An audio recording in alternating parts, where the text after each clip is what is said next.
materi yang berbeda. Kakak sudah buat judulnya di papan tulis. Itu judulnya adalah unsur-unsur negara. Ya, seperti yang sebelum-sebelumnya sudah kakak katakan, bagi yang sudah pernah belajar materi ini, anggap ini sebagai pengulangan, dan bagi yang belum, ini anggap cara untuk mengejar ketertinggalanmu.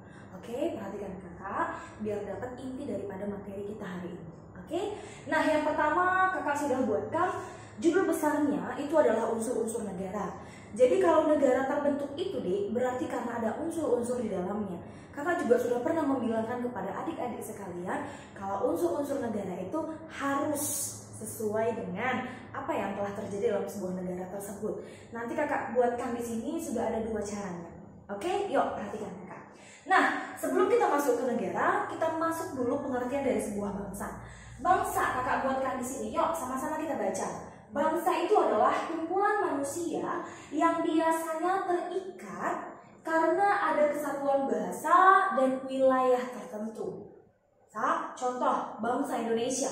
Kesatuan bahasa sudah pasti bahasa Indonesia, kesatuan wilayah adalah wilayah Indonesia. Itulah yang dikatakan sebagai sebuah bangsa. Oke, nah dia bangsa yang semakin lama akan semakin banyak, maka membentuk sebuah negara. Ya, negara sudah kakak buatkan pengertiannya di sini. Adik-adik juga bisa sama-sama baca dengan kakak. Yuk, negara adalah suatu organisasi dari suatu kelompok manusia yang sama-sama mendiami suatu wilayah tertentu. Oke, tapi ingat sampai di sini hampir sama pengertiannya dengan bangsa. Kemudian negara sudah ada tambahannya. Oke, dan memiliki pemerintahan yang mengurus sekelompok manusia tersebut. Nah, itulah yang membedakan antara bangsa dengan negara. Kalau negara berarti sudah ada yang memimpin sekelompok orang atau sekelompok bangsa itu. Oke? Nah, sekali lagi kita baca, negara adalah suatu organisasi dari sekelompok manusia yang sama-sama mendiami suatu wilayah tertentu dan memiliki pemerintahan yang mengurus sekelompok manusia tersebut. Itulah dia negara. Jadi ada banyak pengertian negara. Ada menurut para ahli dan ada secara harfiah atau menurut kamus KBBI. Cuma secara umum inilah pengertian dari sebuah negara. Oke? Ya. Kalau sudah bisa kita menganalisis pengertian negara, maka mari kita masuk ke unsur-unsur terbentuknya sebuah negara. Oke, adik-adik juga sering kakak ingatkan kalau bahasa lain daripada bahasa misalnya contoh unsur konstitutif, bahasa lainnya apa? Adik sudah tahu pasti ya nak ya. Oke, kita mulai. Unsur-unsur negara. Kalau unsur-unsur negara, kalau ada kata rakyat, wilayah, pemerintahan yang berdaulat, itu unsur apa dik? Ayo. Iya benar.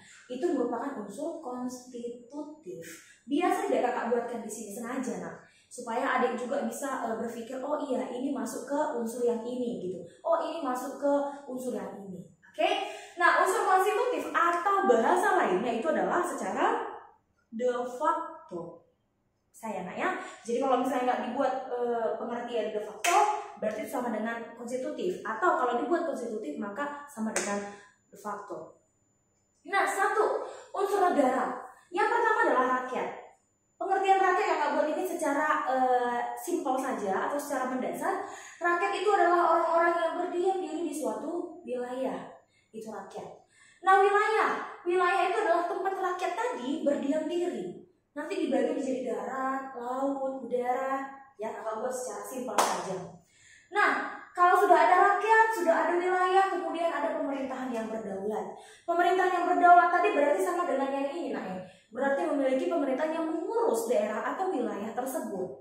Ya, di sini kakak buatkan pemerintahan yang berdaulat nanti dibagi menjadi 2. Yang pertama ada dalam arti sempit. Pemerintahan dalam arti sempit berarti eksekutif saja. Ayo, kakak tanya dulu, ya, apa yang dimaksud dengan eksekutif?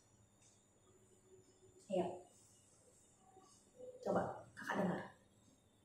Eksekutif ialah, iya benar, pintar. Jadi eksekutif itu adalah lembaga negara yang bertugas atau berwenang menjalankan sistem pemerintahan. Maka kalau dalam arti sempit, eksekutif atau pemerintahan dalam arti sempit itu hanya presiden dan kabinet-kabinetnya. Nah, pemerintahan dalam arti luas berarti semua lembaga negara yang bertugas atau berwenang di negara tersebut. Semua lembaga negara berarti boleh legislatif, boleh yudikatif, atau boleh juga eksaminatif, boleh. Maka kita buat contoh, legislatif. Legislatif itu pengertiannya apa, Nak? Pintar. Jadi legislatif itu lembaga negara yang berwenang membuat undang-undang. Maka kalau kakak buat contohnya DPR, MPR gitu. Yudikatif itu yang memeriksa. Berarti Mahkamah Agung, Mahkamah Konstitusi, Komisi Yudisial. Maka kalau ada salah satu seperti itu contohnya dibuat di soal, masukkan ke pemerintahan dalam arti yang luas. Kalau hanya presiden saja dibuat optionnya, maka kamu cari pilihannya pemerintahan dalam arti sempit. Benar. Oke, mari kita masuk. Kalau sudah unsur konstitutif, kita masuk ke unsur deklaratif. Deklaratif, mendeklarasikan. Maka pengertiannya adalah harus ada pengakuan dari negara lain. Kakak buat pengertiannya, kalau pengakuan dari negara lain, salah satu unsur negara di bagian deklaratif atau de jure. Ya. Nah, berarti pengertiannya, pengakuan dari negara lain itu adalah pengakuan secara tertulis atau resmi, sehingga diakui oleh negara lain, negara tersebut sudah merdeka. Tujuannya adalah ketika sebuah negara mengetahui negara si A merdeka, maka mereka boleh menjalin hubungan kerjasama atau mengadakan traktat, hubungan kerjasama antar negara, baik bilateral ataupun multilateral. Nah, itulah gunanya kenapa negara tersebut harus ada pengakuan dari negara lain. Nah, next, kalau sudah selesai unsur-unsur negara baik secara de facto, de jure, mari kita masuk ke terbentuknya negara. Ini tadi yang kakak katakan, terbentuknya negara itu terjadi karena dua proses, atau terbentuknya negara terjadi karena dua pendekatan. Yang pertama kakak buatkan di sini adalah pendekatan teoritis. Ya, berdasarkan teorinya, negara terbentuk karena yang pertama mungkin adik-adik sudah tahu teori ketuhanan. Kalau di soal dibuat teori ketuhanan, berarti ada kata Tuhan di dalamnya. Bagaimana? Mari kita baca. Teori ketuhanan itu adalah apabila negara terbentuk karena kehendak Tuhan. Atau tokohnya kakak buatkan di sini adalah si Agustinus atau Kranenburg. Ya, jadi untuk soal kedinasan itu, kalau tidak tokohnya dibuat, dicari pengertiannya. Kita disuruh mencari tokohnya siapa, atau kalau dibuat di soal tokohnya, kita cari itu teori apa gitu. Jadi adik-adik harus hafal. Kalau teori ketuhanan itu berarti harus ada kata Tuhan di dalamnya. Nah, kalau ditanya tokohnya, teori ketuhanan merupakan tokoh dari si. Jawablah ini, Agustinus. Kalau tidak ada option Agustinus, maka kamu cari optionnya si Kranenburg. Oke, nanti diulang-ulang lagi di rumah. Next, kalau sudah kita tahu teori ketuhanan, maka B, teori perjanjian masyarakat.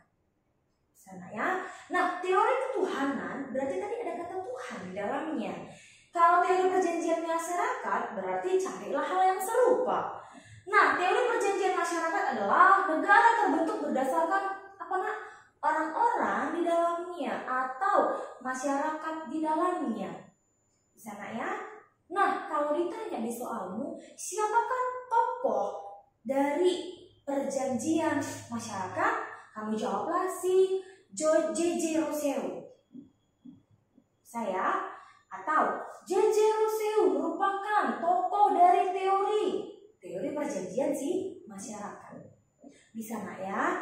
Oke, kita ulang. Kalau si Tuhan tadi Agustinus Kranenburg, kalau masyarakat si J.J. Rousseau.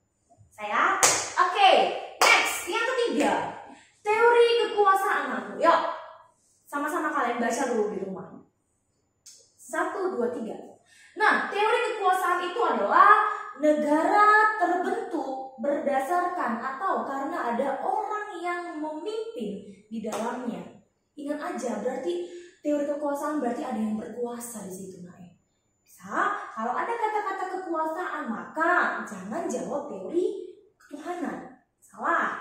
Kalau ada katanya memimpin, jangan jawab perjanjian masyarakat. Bisa nggak ya?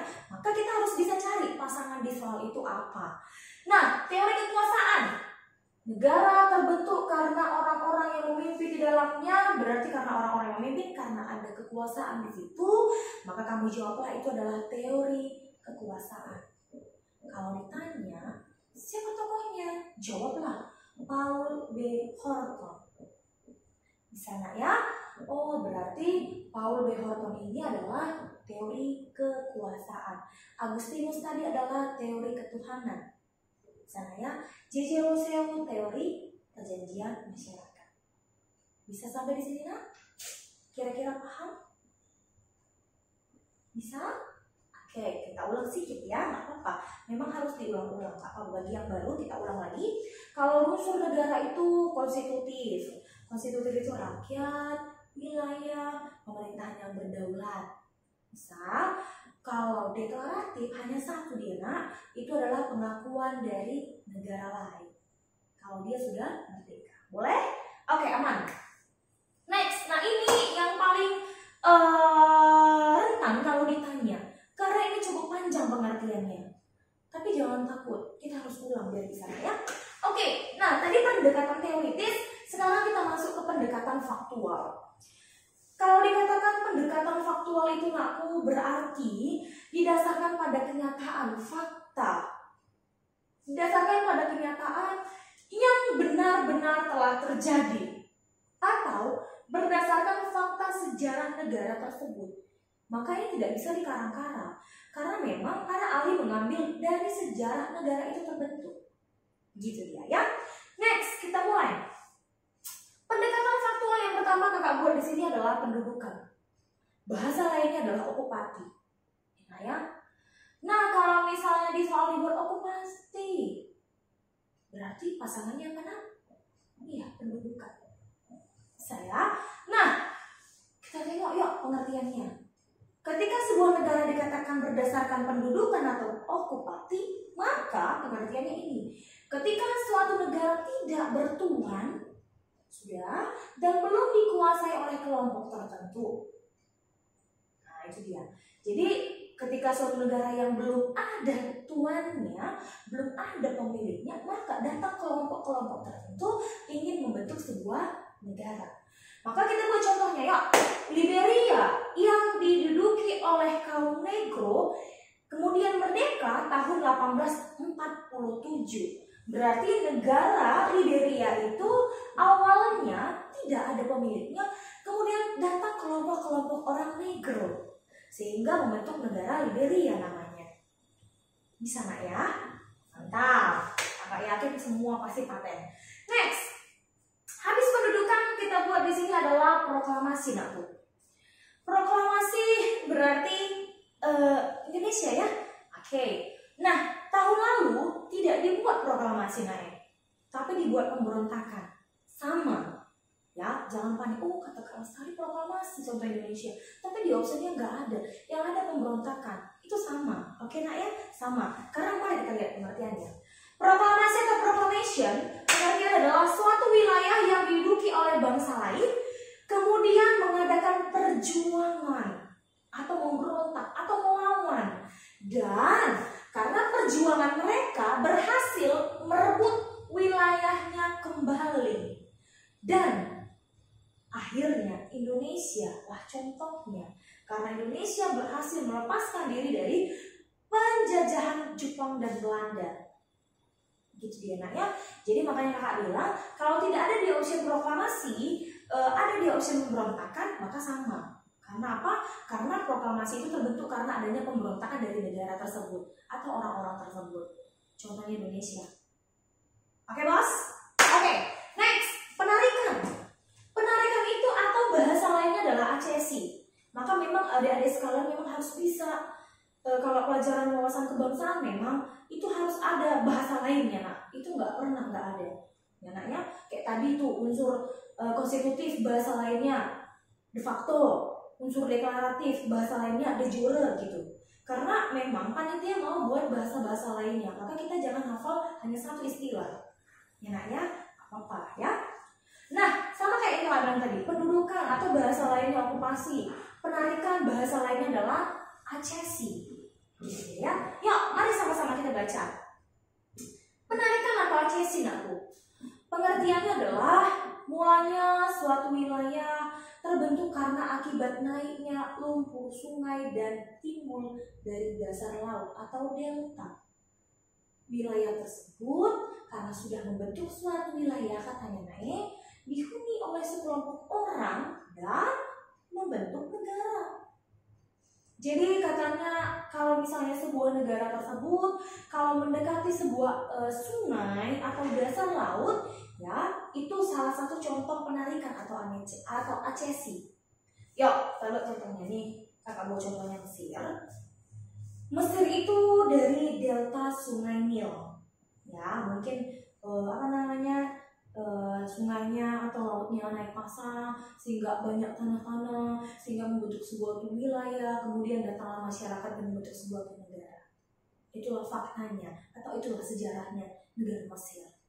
Kalau ada seperti itu, kalau ada katanya dari delta sungai atau dasar laut, maka kamu jawab adalah penarikan atau acesi. Sana ya? Harus diulang, gak apa-apa. Next, yang ketiga ada pencaplokan atau anesakti. Pencaplokan atau anesakti, kakak buatkan di sini pengertiannya adalah negara berdiri dari suatu wilayah yang dikuasai, kemudian ditiru atau dicaplok oleh bangsa lain tanpa reaksi atau perlawanan. Berarti negara tersebut mengizinkan bangsa lain meniru bangsa atau negara tersebut, baik dari sistem pemerintahannya, tradisinya, cara-cara memimpinnya, gitu ya, diberi izin. Contohnya Israel dari negara Palestina dan Suriah, atau dicaplok dari negara Palestina dan Suriah. Oke, satu lagi yang terakhir, kakak buat pemisahan atau separatis. Kalau adik-adik menurut kakak pasti sudah tahu, pemisahan atau separatis itu adalah sebuah negara yang memisahkan diri dari negara yang sebelumnya udah ada. Dia ingin merdeka, membentuk negara baru. Ya, contoh adalah Timor Leste sebelumnya berada di wilayah Indonesia, negara Indonesia, kemudian mereka memisahkan diri. Oke, untuk sebuah negara namanya Timor Leste. Di sana ya. Nah, jadi kalau ditanya nanti di soalmu tahun ini, katanya pendekatan terbentuknya negara itu ada dua, nakku. Kalau bilang pendekatan, jangan unsur-unsur. Kalau unsur-unsurnya memang dua, tapi jangan salah jawab. Unsur apa tadi? Satu lagi nak, pintar. Tapi kalau pendekatan juga dua, pendekatan teoritis dan pendekatan faktual. Kalau dibilang teoritis berarti ada teori-teori di depannya, nak. Teori perjanjian masyarakat, teori ketuhanan, teori kekuasaan, kan ada teorinya. Berarti berdasarkan pendekatan teoritis. Kalau tidak ada teoritisnya, berarti pendekatan faktual. Berarti sejarahnya, kenyataannya. Bisa? Yuk, sama-sama kita ulang. Yuk, tengokkan tulis sekali lagi kakak izinkan. 1. Pendudukan, okupasi. Contoh, Liberia. 2. Proklamasi. Contoh, Indonesia. 3. Penarikan, acesi. Contoh, Mesir. Oke? 4. Pencaplokan. Contoh, Israel. Yang kelima, pemisahan atau memisahkan diri. Contohnya Timor Leste. Bisa nakku? Kalau adik-adik merasa kurang puas atau kurang mengerti atau ada hal yang ingin ditanyakan, boleh tanya kepada kakak ya, nggak apa-apa. WA boleh, Japri boleh, terserah. Oke? Nah, inilah dulu topik kita, unsur-unsur dari negara. Kakak harap atau besar harapan kakak adik-adik bisa memahami apa yang kakak jelaskan. Kalau misalnya adik-adik merasa kakak kurang paham, boleh tanya kakak kayak tadi kakak bilang ya.